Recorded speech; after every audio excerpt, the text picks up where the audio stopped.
Bora Hansgrohe coming to the intermediate point and still in good shape here. Going to be there or thereabouts with Soudal Quickstep. The problem is they're down to 3. 3 against 6.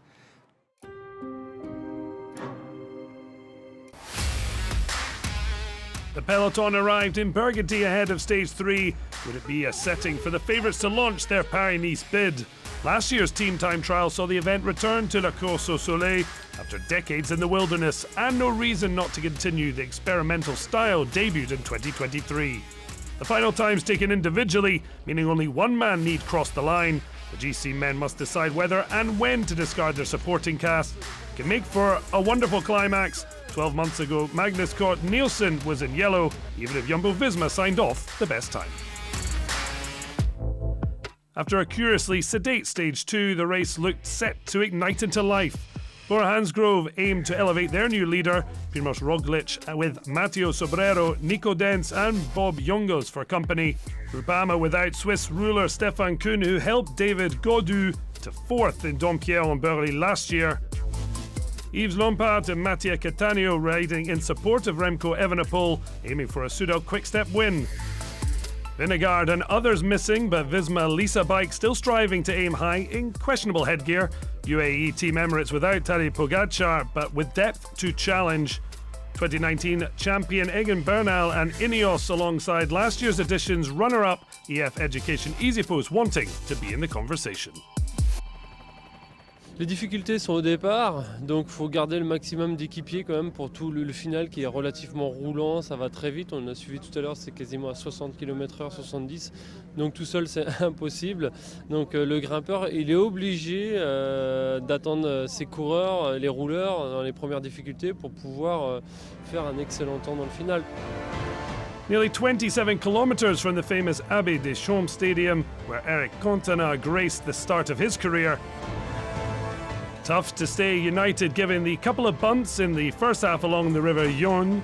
Those who keep the majority of their starters could gain a huge advantage into the final slope back to Auxerre. Israel Premier Tech were the first team down the ramp in Auxerre at 2:40 p.m, with the rest departing in 4-minute intervals. The first checkpoint reached just past the halfway point at 14.1 kilometres at the top of the Côte de Jussy.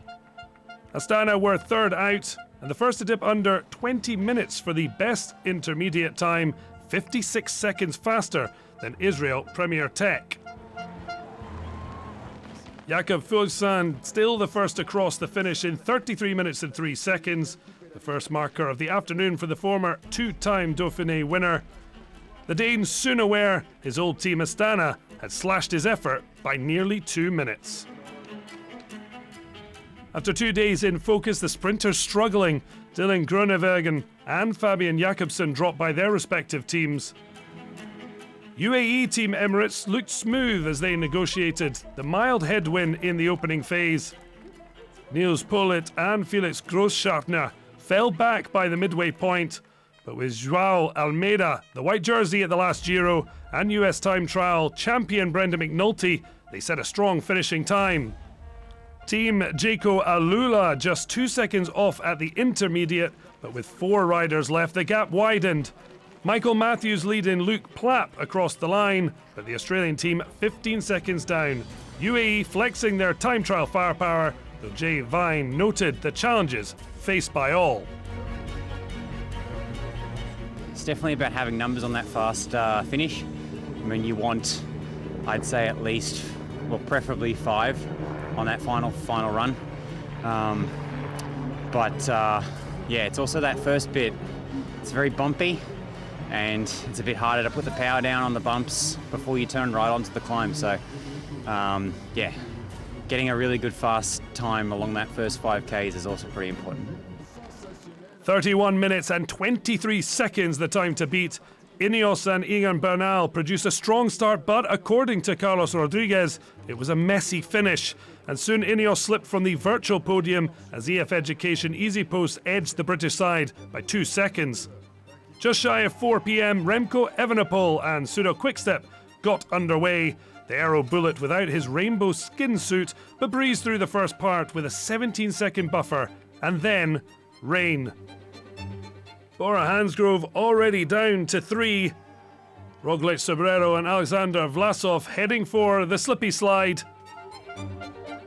They find themselves down on pseudo quick-step, while Matteo Jorgensen had called the new helmet's alien technology. They didn't make the ride much smoother. Already over 20 seconds in a deficit. Evenepoel looks set for victory, but pseudo quick-step's train affected by the weather and the strength of UAE's showing. It's UAE Team Emirates that hang on in the lead, and they're trying to get Remco Evenepoel and spring him out of the duo through to the line. Remco will take them across the line to complete fourth fastest only for the Soudal Quick-Step squad. The rain playing a role in the failure for anyone left to lay a glove on the leading time. It became a race to limit losses. Visma Lisa Bike were 6th as Jorgensen led them over the line, 38 seconds adrift. Lawrence Pithy enjoyed a surprise day in yellow, but there wasn't much to celebrate at the finish. And UAE were ready to celebrate. Pithy's just going to try and give a decent lead out here for David Gaudu. To come to the line, UAE Team Emirates have won the time trial. Of that, there can be no dispute. What's the final position going to be for the yellow jersey and for the French favourite, David Gaudu? Across the line to conclude. Decent effort just outside the top 10, unfortunately for them. So a bit of time leaked here for David Gaudu. Not quite what he would have hoped for, but yellow jersey defending performance from Lawrence Pithy as he leads his teammate. To conclude the team time trial here in Auxerre, and it's victory for UAE Team Emirates. Last year, Pogacar was limiting losses. This year, UAE had the power and the luck to produce an unbeatable time. The 5 who pushed to the line weren't present in 2023, but made a major impact with an average speed of 51 kilometers an hour. Finn Fisher-Black taking them across the line, but having been better placed before the start, Brandon McNulty crossed the wire to become the new yellow jersey. Yeah, today was tough. It was a really heavy start. The roads were like typical French, just not super fast feeling and up and down, and then it was super fast in the second half. So you never really got a recovery just because you had to either be climbing or keep the speed up. So it was really tough, but I think we rode perfectly. So came together really well. In truth, it was a surprise to the American, who thought Fisher-Black had inherited the leader's jersey from compatriot Pithy. Great day for UAE, a miserable one for Remco and Pseudo Quick-Step. Evenepoel blamed the weather, and Lidl Trek's dropped Tim de Klerk for being in the way of victory. The strength of their performance rewarded with McNulty in yellow, and the top 4 positions of the general classifications locked in for UAE.